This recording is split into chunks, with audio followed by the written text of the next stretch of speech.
हा बघतो या सर्व जायचे पाठीवर बसते.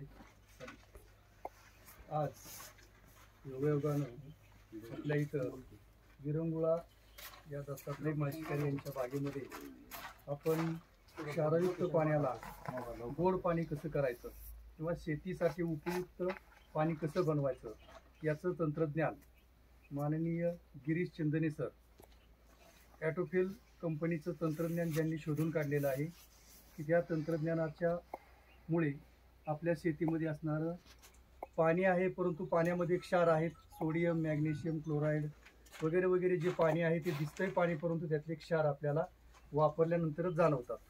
ते क्षार दूर करण्याचं तंत्रज्ञान हे मशीन यांनी हे शोधून काढलेलं आहे.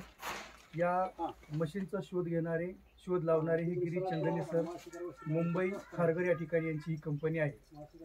या ठिकाणी आपले आल्यानंतर त्यांनी आपल्याला मोलाचं मार्गदर्शन आतापर्यंत केलेलं आहे. इथून पुढे ते करणार आहेत. परंतु त्यांचा यथोचित कार्यक्रमाप्रमाणे त्यांचा अगोदर आपण सत्कार करणं, सन्मान करणं हे गरजेचं आहे.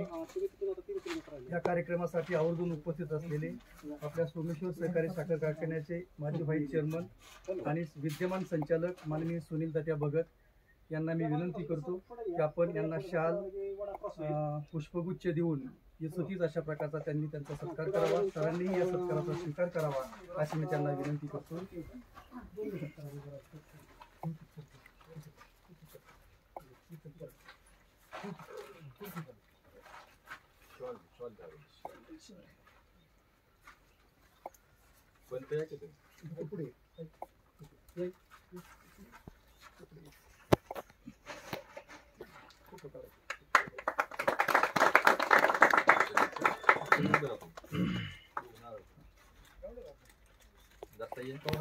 प्रॉब्लेम काय आहे त्याच्यामध्ये, तर पाण्यामधले जे खरे प्रॉब्लेम आहेत ना ते असं आहे की पाण्यामध्ये 4 प्रकारचे क्षार आहेत: कॅल्शियम, मॅग्नेशियम, सोडियम आणि पोटॅशियम.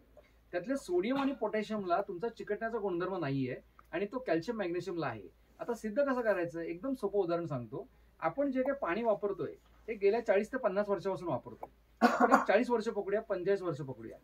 मात्र समुद्राचं पाणी आहे ते मानव जन्माच्या आधीपासून आहे आणि तरी पण तुम्ही जेवढे जण समुद्र किनारा म्हणजे गणपतीपुळ्याला, कोणी मुंबईला, कोणी गेटवे ऑफ इंडिया, चौपाटी कुठेही गेला असाल, एक गोष्ट तुम्हाला नक्की बघा, तिथली वाळू कधीही पांढरी दिसत नाही, कधीच नाही. तुम्ही व्हिडिओ बघा युट्यूबवरती किंवा कुठेही बघा, तुम्हाला ती पांढरी दिसणार नाही.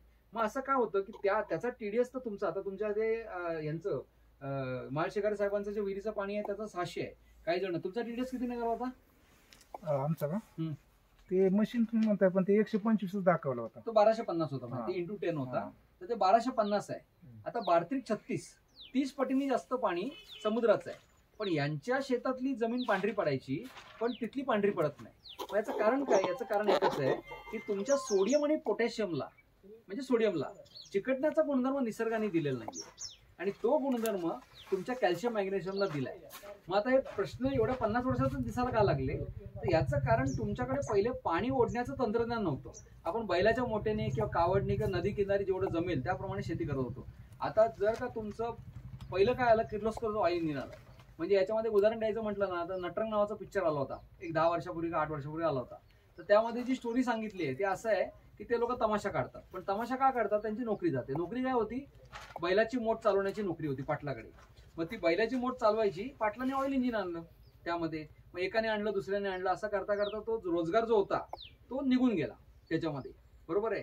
म्हणजे आज आपल्या सगळ्यांच्या मोबाईलमध्ये कॅमेरे आहेत म्हणून कोणी डिजिटल कॅमेरा तर वेगळा घेतच नाही, कारण प्रत्येकाच्या याच्यामध्ये आहे. त्यामुळे कॅमेराचे ते गेलं, असं तंत्रज्ञान एकाचं दुसऱ्याच्या ह्याच्यामध्ये वार करतं ते झालेलं आहे. तर ते सगळं करताना मग काय झालं की जसं पाणी वापरलं जाऊन जायला लागलं तसे लोक बोरमध्ये खोलखोल जायला लागले. बोर वाढवणार आले, आडवे बोर आले, उभे बोर आले, विहीर खणण्याचं. आता जेसीबीने तुमची 8 दिवसामध्ये विहीर खणून देतात. हे सगळं करताना एक गोष्ट फार वाईट झालेली आहे, ते म्हणजे नको ते पाणी नको तेवढं आणि नको तिथून आपण घेऊन आलो आणि जमिनीवर आणलं त्यामध्ये. मग त्याच्यात वाईटपणा काय? आणि आता बोरच्या बाबतीमध्ये म्हटलं तर जवळजवळ तुम्हाला सांगतो की 2600 फुटापर्यंत बोर मारली जाते तामिळनाडूमध्ये. 2600 फूट म्हणजे तिकडचे बोरवाले सांगतात, नमस्कार, तर 2600 फुटापर्यंत आम्ही बोर मारून देतो. म्हणजे ऍक्च्युअल मध्ये ती वाईट गोष्ट आहे पण त्याला अभिमान केला जातो. मग ती बोर मारल्यानंतर इलेक्ट्रिक मोटर चालत नाही. मग ते काय करतात, त्याच्यावरती एक फ्लॅंज लावून त्याला हवा मारतात आणि ती हवेने पूर्ण भरायची आणि हवेने भरल्यानंतर प्रेशर तयार होतं 4-5 kg, मग ते पाणी येतं. कारण कुठली इलेक्ट्रिक मोटर 2600 फुटापर्यंत पाणी फेकू शकत नाही त्याच्यातनं. आणि पॉवर किती लागेल त्याचा एक वेगळा हे आहे. तर याच्यामुळे पाणी अतिशय खराब झालेलं आहे. आता या सगळ्यामध्ये मग उपाय काय आहे? तो उपाय आहे की लोकांनी नदीवरनं पाणी आणलं, काही लोकांनी शेतीच बंद केली जेवढी होती. आजही विदर्भामध्ये खारपाटण जो पट्टा आहे तिकडे लोक शेती ही फक्त पावसाच्या पाण्यावरती करतात. कारण त्यांचं म्हणणं असं आहे की या पाण्यावर शेती केल्यानंतर आमची शेती पुढे खराब होईल त्याच्यातनं. तर असं करता करता या सगळ्याच हे झालेलं आहे. तर वॉटर कंडिशन म्हणजे कॅल्शियम, मॅग्नेशियम, पोटॅशियम हे झाले. मग कॅल्शियम मॅग्नेशियमचं आपण करायचं काय? तर वॉटर कंडिशन तंत्रज्ञान काय करतं? तर आता त्याच्यासाठी बाकी उपाय काय काय ते समजून घेऊया, जे शेतीसाठी नाही आहेत पण उपाय तर सांगितले पाहिजेत. मग त्यामध्ये पहिला उपाय आला तो म्हणजे तुम्ही आरो वापरला. तर घरामध्ये बऱ्याच लोकांनी केलं. आता हे जे पाणी पिताय हे आरोचं आलेलं आहे आता याच्यामध्ये. तर हे आरो वाईट नाहीये. आरोचा प्रॉब्लेम फक्त एवढाच आहे की तुम्हाला लिमिटेड पाणी देतं. तुम्ही किती पैसा खर्च केलेत ना, आता याचा हा जो जारचा प्लांट असेल तो साधारणपणे 3-3.5 लाख रुपयाचा असेल. तो दिवसाला 3-3.5 हजार लिटर पाणी देत असेल आणि इथे आपल्याला 3 मिनिटाला तेवढं पाणी लागतं.